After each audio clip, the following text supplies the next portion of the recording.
Pensionnaire de la Comédie Française dès 26 ans, 3 Césars du meilleur acteur, coqueluche d'Alain Resnais, André Dussolier connaît sa révélation cinématographique avec Les 400 coups de François Truffaut.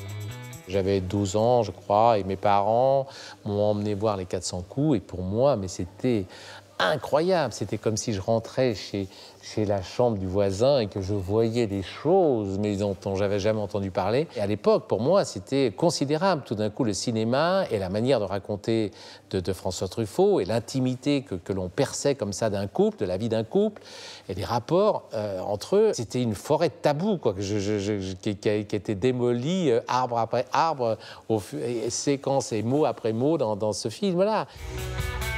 En 1972, c'est justement François Truffaut qui lui offre son premier rôle au cinéma, dans Une belle fille comme moi. J'ai fait appel aussi à 2 comédiens qui n'ont pas encore eu la possibilité de faire du cinéma, qui sont des jeunes gens du conservatoire.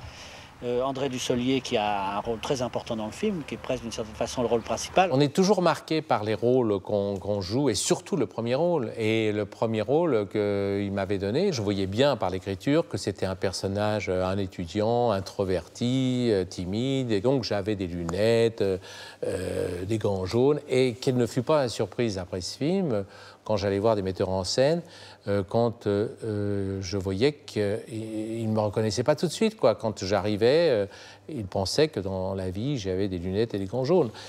Donc ça, c'était une surprise. Question cinéma, André Dussolier rêvait de se frotter aux performances d'acteurs de l'époque, comme celle d'Al Pacino dans Le Parrain de Coppola ou Robert De Niro pour Taxi Driver. J'adore, moi, un spectateur dans la salle, tout d'un coup...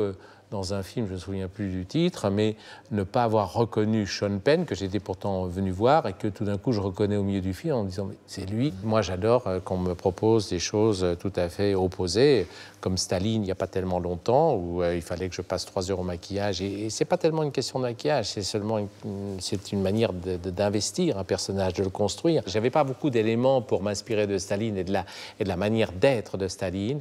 J'avais que des films où on le voit prononcer des discours, mais quand même, à travers quelques détails, cette espèce d'insolence comme ça, cette manière d'être toujours un peu à la renverse. Il était très terrien, très lourd, donc dégrossi énormément. André Dussolier s'amuse en passant du cinéma d'auteur avec William Klein au film populaire comme Associé contre le crime. T'as vu tout ce qu'on peut se faire faire? Pourtant, ce qui manque à son tableau de chasse, c'est les films d'action et les rôles physiques. Tu pourrais me faire une petite fossette là. J'aurais bien aimé... je ne vais pas dire ce que font mes aînés, ce qu'on fait magnifiquement, Belmondo, mais voilà, c'est vrai que moi, bah voilà, c'était ça, le fauteuil au canapé, quelquefois dans la même scène ou dans le même film, je pouvais passer du canapé au fauteuil, mais ça n'allait pas beaucoup plus loin. Et c'était frustrant parce que j'ai toujours beaucoup aimé le sport et j'inspirais pas ça, j'inspirais pas du tout le sportif. Il y a même encore un film avec des sportifs, avec des joueurs, avec des acteurs magnifiques qui vont jouer des footballeurs. Bon, maintenant j'ai passé l'âge, d'accord, mais quand même, vous voyez, ça m'est passé sous le nez, ces choses-là, physiques.